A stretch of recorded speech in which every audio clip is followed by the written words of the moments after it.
Ça se complique en Ligue des Champions pour l'OL, battu hier soir à Gerland par Valence 1-0.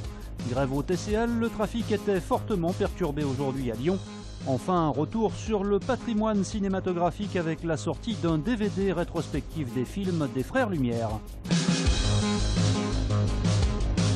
Tête basse, les Lyonnais quittent les vestiaires. Hier soir, l'OL s'est incliné sur sa pelouse face au FC Valence, 1-0 à l'occasion du retour de la Ligue des Champions à Gerland.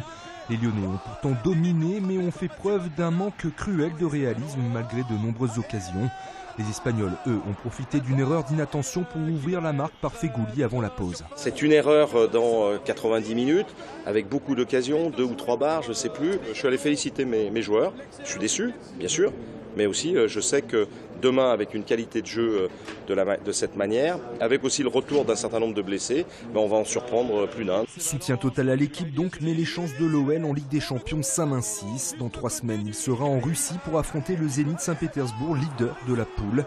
Malgré leurs petits points en 2 matchs et leur 3e place, les Lyonnais veulent y croire. Une dépense d'énergie qui était en adéquation avec l'exigence du haut niveau, et ça va être beaucoup plus compliqué pour nous, mais il n'y a encore rien d'impossible. On l'a montré ce soir, on avait la capacité de bousculer des équipes telles que Valence, donc voilà, il faut s'accrocher. Et s'accrocher, il le faudra également en championnat. Les Lyonnais 8e auront peu de temps pour souffler puisqu'ils affronteront dès samedi le Stade de Reims, 4e de Ligue 1.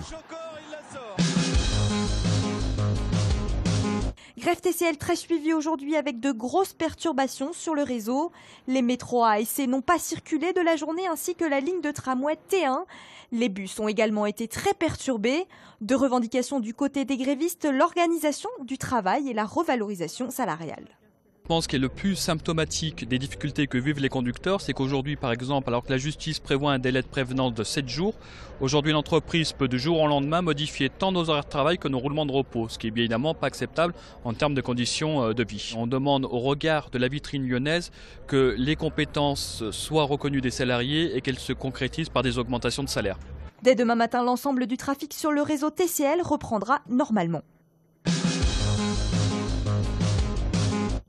C'est lundi que s'ouvrira à Lyon le procès en appel de l'explosion au gaz du cours Lafayette qui avait coûté la vie à un pompier et fait une quarantaine de blessés le 28 février 2008. Lors du procès en première instance l'année dernière, 5 entreprises avaient été jugées, mais une série de relax avait été prononcée, provoquant la colère des victimes qui avaient décidé de faire appel. Ce second procès devrait durer 2 semaines. Le chiffre du jour, 55 000 visiteurs pour le Salon de l'Auto 2015 qui vient de refermer ses portes à Lyon Eurexpo. Un bon bilan selon les organisateurs qui espéraient au moins 40 000 entrées. Rendez-vous donc pour la prochaine édition en septembre 2017. L'événement hier soir à l'Auditorium de Lyon, près de 2000 personnes sont venues assister à la projection sur grand écran d'une rétrospective de l'œuvre des Frères Lumière. 114 petits films tournés entre 1895 et 1905 ont été restaurés et réédités en DVD, l'occasion de redécouvrir ce patrimoine cinématographique.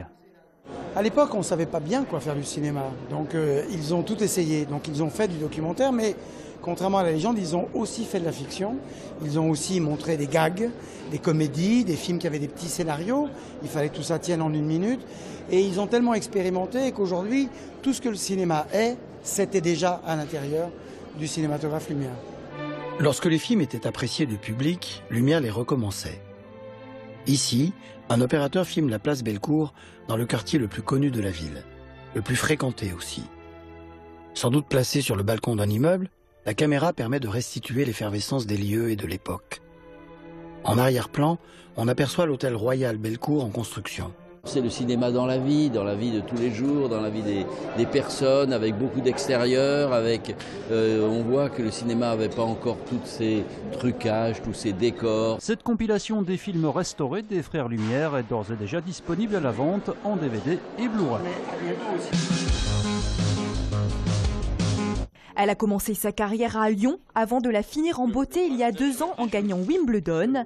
Hier, c'est un autre Lyonnais, Thierry Braillard, secrétaire d'État au sport, qui a remis à Marion Bartoli la médaille du mérite. Marion Bartoli, au nom du président de la République et en vertu des pouvoirs qui me sont conférés, nous vous faisons chevalier dans l'ordre national du mérite. Bien sûr, beaucoup d'émotions, effectivement, d'abord de recevoir cet honneur de la part de la République française. Ça a été pour moi un grand moment, une grande partie de ma vie qui a tourné autour du tennis, bien évidemment. Et je trouve qu'aujourd'hui, c'est un petit peu comme si je tournais la page et je refermais vraiment le livre. Alors j'espère, comme je l'ai dit dans mon discours, que les 30 prochaines années seront aussi belles que les 30 premières. Parce que c'est surtout une grande sportive qui méritait les honneurs de la République. Je crois qu'elle a quand même fait une formidable carrière. Et puis on peut se souvenir qu'il y a quelques années, elle a quand même commencé ses gammes au Tennis Club de Lyon. Donc je crois qu'elle n'a pas oublié cette période.